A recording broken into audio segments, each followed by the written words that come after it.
Here we go. George Kilpatrick Inspiration for the Nation, celebrating people we feel good about. A faithful listener to the show. Walter Dixie is in the house with the Alliance Network, here to talk about all things politics. Walt and I go way back with the Charles Anderson election, and then you've been doing your thing on the side ever since then.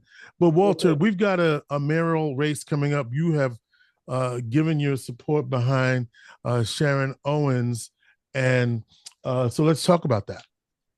Yeah, well, first I want to say thank you for having me to come on short notice.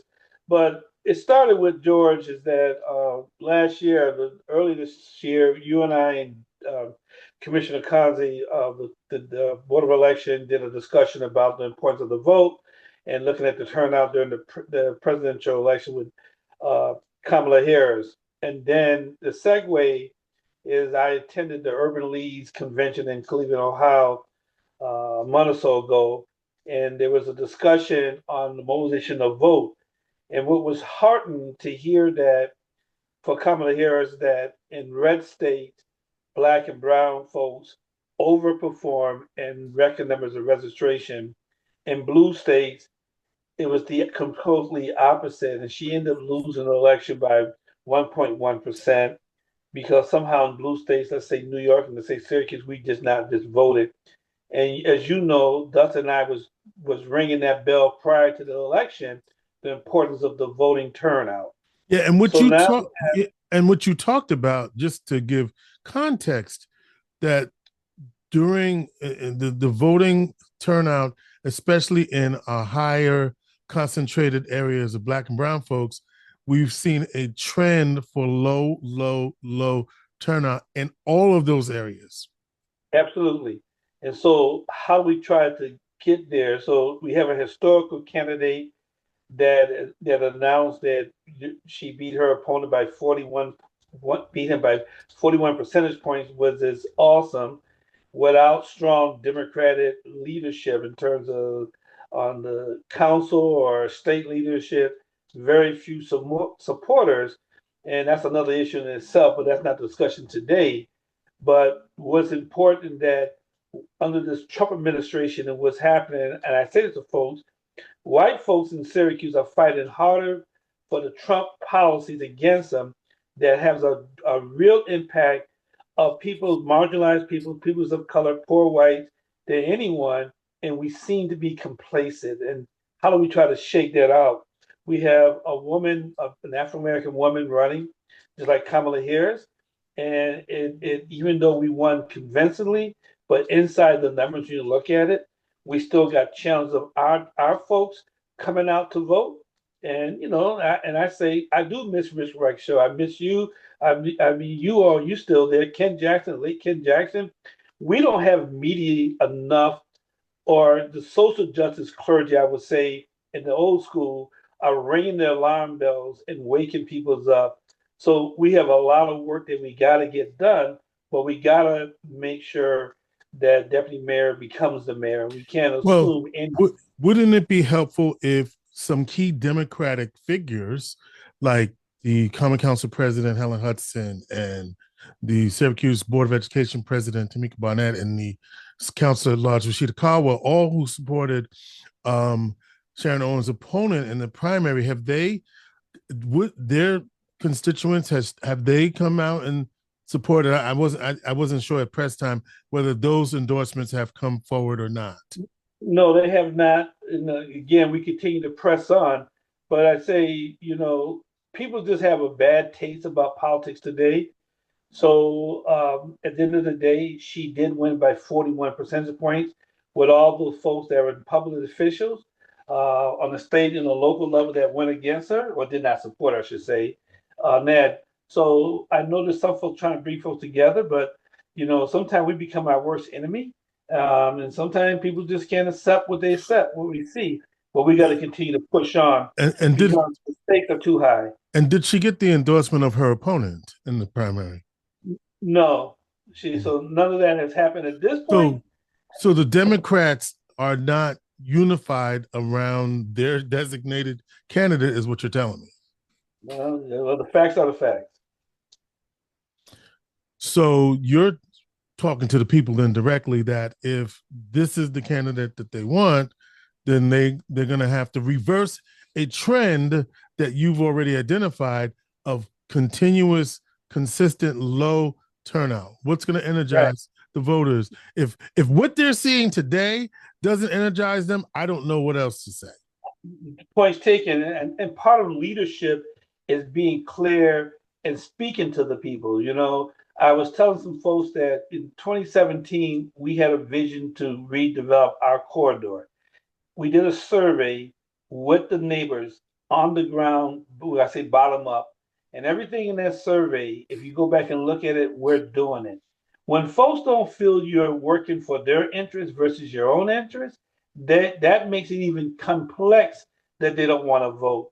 And we're not messaging it. If people are saying rent's too high, and yet there's a bill out there, good cause eviction, that's trying to address it. It's not a perfect bill. Folks say, hey, I like that. I need something to give me hope, inspiration, and why should we vote? Even at the convention for the Urban League, when they talked about 2.7 million Black men between the age of 18 and 27 voted for Donald Trump, and yet you don't get mad at them and say, why aren't we talking to those 18 to 27? It's important because they have lost faith in us. And what I say, George, is that the Democratic Party on a national and a state and a local level can't assume because someone has dark skin, they down with D. These kids are different today. The millennials, the Gen Zs, they're different. So they're not like the baby boomers that we fall in line. We're proud Democrats. You got to bring more. I can't pronounce the mayor of New York City that's running, but they said he brought up more young people. Mamdani. He brought up more young people than in the history of New York City. And yet leadership is slowly coming along because sometimes people can't fight change. You want folks to get up and to participate in the process. You gotta do it a little different. And then to close with this conversation is that I was at the Housing Authorities conference in DC, and listening to the policy that the Trump administration wants to do, particularly with the social safety net, that in public housing, Section 8 vouchers going to be less. You're going to have less funding. Folks is on PA, he's talking about limiting your term on it. Now, I'm not judging what a person is and isn't on it, but folks in public housing are not even voting for their own interests, at least standing up, because this president is trying to, you see how he's reckless every day. And you said it right. I don't know what it's going to take for us just to wake up. Don't be so cynical. Let's so I think we're beating around the bush. So let's take the gloves off and let's take the masks off. What is happening, and it's happened here. So we see on the news where masked individuals representing immigration are going into, going into communities and snatching people off the street and asking questions later. U.S. citizens are being detained and then asked, and there was a recent incident in Chicago where children were zip tied, I believe, and all of these things, right? Now they were released eventually, but this was a whole building that was terrorized, if you will.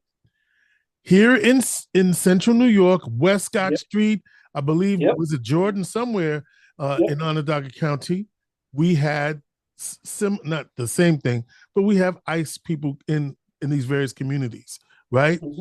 As if you brown, you could be snatched up. This is like the slave patrols back in the day, right? Where you get snatched off the street if you can't prove your citizenry, right? Show me your papers, kind of thing. So I'm saying that, and I'm not trying to be hyperbolic here, but if you're brown, you are at risk in this country right now. Don't trip. Or if you have an accent of any sort, you're at risk because they are snatching you off the streets and asking questions later. And your family can't even find you in many instances. I'm saying all of that to say this is what is at stake, folk, because Mm-hmm. and you also have an administration that is pressuring legislatures across the country to gerrymander so Yes. you can't even get people who are elected or limiting. This is going back into this is why we have a Voting Rights Act, people, that we allowed these Trump appointed Supreme Court justices to dilute. And when we did that, we also saw that states that had to file that they were complying immediately began to change their rules. Here's the other thing: you have instances across this country where our basic civil rights are coming under attack. You are seeing federalized military troops being Mm-hmm. sent into cities like Portland, and we're seeing federal funds being held hostage for public improvement projects that impact jobs. At Yes. the time of our conversation, Walter, we are also seeing um, the federal government continuing to be shut down. Yes. What else do you need to see, folks, to Right. know that? What else you need to see? And those are national things. But guess what? Tip O'Neill in this book said all politics is local. That's So right. because we failed to focus on our local elections, we now have legislatures So, that, so yeah. let me help you with that. So first is that even Reverend Sharp, the NACP, and other urban leaders across the country are now fighting because right as we're talking, they're dismantling the 1964 Voter Rights Act, As we right? speak. As we speak it, they also are gutting the Attorney General's office that goes out and review these cases. They have gut that out, and so if we're not careful, when you're marginalized, you feel how worse can it get? Oh, it's going to get worse. And so we need people's in office, and this is why Sharon is an amazing woman. We need her to amp that voice up, challenge the council, the school board, the county ledge, be a beacon and get folks to move together versus dividing and educating. We need our faith based community not to do one off for themselves or work just within their church. We need them to voice outside of the church, those who not attending their church, and wake us up. We need activists to truly activists. I tell some of the most powerful brothers and sisters I know out here. Everybody's trying to game each other. There's over 10, 12,000 kids. You got 50, I got 50. We think we're doing something. No, you just saw the release report. We're one of the worst at the bottom of education performance for reading and math. Yeah. And we're not talking about that. We're not being critical of STA and where is the leadership, the moral leadership. And Sharon is a woman of faith. She's a pastor too. And I feel getting her in office, amplifying these issues, setting a new standard how we should lead in this community Right. is so needed. Closing, our community is getting smaller. It's not getting larger, bigger. The east side is not what it used to be. We got a pioneer at the west side. We're doing work. South side, there's we're gonna be a place where you ain't gonna be able to live in Syracuse. Mm. It's getting that bad, and folks don't see these things. When you say And being we able have to, I think you mean be able to afford to live. to be afford, yes. To Mm-hmm. be afford, yes. Yeah, And being able so, to afford to live in Syracuse. Yeah. yeah, right. And this is why we support Sharon Owens, but at the same time, she raised $250,000 in the primary. That's more money than any person of color in Syracuse history has ever raised. And she's about 150 in the general election. That she'd like to raise more, but we as black and brown people not even writing checks. So here's somebody has spent 8 years from Dunbar Center, Peace and Corporate, Jubilee, Home Headquarters, the administration under Minor, now here, and she has touched a lot of people's life, and we can't even write a check, because we've Well, all has checked out. We need her to fight the fight. We need the kind of well, leadership she has. I got to ask the question: why Yeah. do you think What is it in her message that is not connecting with some folks? No, well, first of all, when we look at the data, educated voters, high voters that vote, they hear it. It is low informed voters, black and brown voters are not connected. And if you read her profile, you hear what she talks about. One of her biggest things, she talks about the youth. We got to engage the youth. We got to work Right. there. She's doing bricks and mortar. But at some point, the Trump factor has this suppressors. You know, in the church world, the devil could be two, but the good people. Let me reframe that. At home headquarters, and Karen Schroeder did amazing block list. They did it in our neighborhood a few weeks ago, right? 300, 400 people was there.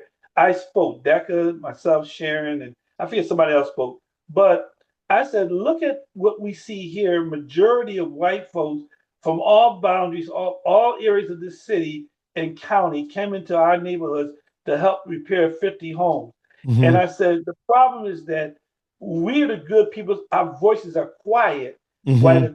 the small minority, are acting as they're the majority. We allow this nonsense to happen because we become complacent or we become selfish with ourselves, or I'm good. But I know because I'm good, Walt Dixie, I know 9 other people aren't good. They don't have my income and live the way I live. I mean, I Right. don't live in a extravagant way. So somehow we got to reconnect people. Don't be so cynical. Okay. Do we got to do? All right. Listen, Walter. What do you want people to do today? I want them to vote. I want them to reach out to Sharon's campaign, Twiggy's campaign, Nita Bullock's campaign, Hannah's campaign, Era Wright, and others. I want them, if they want to join our team, call me at 315-832-0026 or hit me on Facebook. But let me say this. I'm telling them, I said, Sharon, a lot of folks want to take a picture on Facebook. That's not moving the needle, and people feel that they're supporting her that way. You're not supporting her unless you knock it on these doors. We do it every Saturday, all the time. That's why we did good in the primary. We hit the doors. We didn't see opposition out there. I don't see many opposition out there running for office today out there. We got our fielders, but we got to hit some doors. You got to give us 2 hours of in the next month. Make Mm-hmm. some phone calls, write a check, just do something because what's happening in this country, what's going down in this city, if we're not smart, you know, this is about my grandkids. This is about my nieces and nephews. This is about a future that is bleak for them. And a failing school district, we got to help strengthen. They can't do it by themselves. We got to empower the parents, the grandparents. And to me, I'm saying all grandparents that go to church, talk to those who go to church and say, look, this is not about you. It's about the future of our city and our people. We're not looking out for them. Well, Dixie, Join the rally. Walt Join Dixie, the rally. Alliance Network, get out the vote, volunteer, do what you can. We need to do that. All right. With that being said, Walter, we got to run. Thank you for being a faithful listener to Inspiration for the Nation. Walt calls me, yo, George, who is that? What's that? Anyway, thank you for your support, my brother. Keep up the good work. You need that TV show. All All right. right, let's go. All Okay, right. brother. Love you guys. Inspiration for the Nation. Love you back.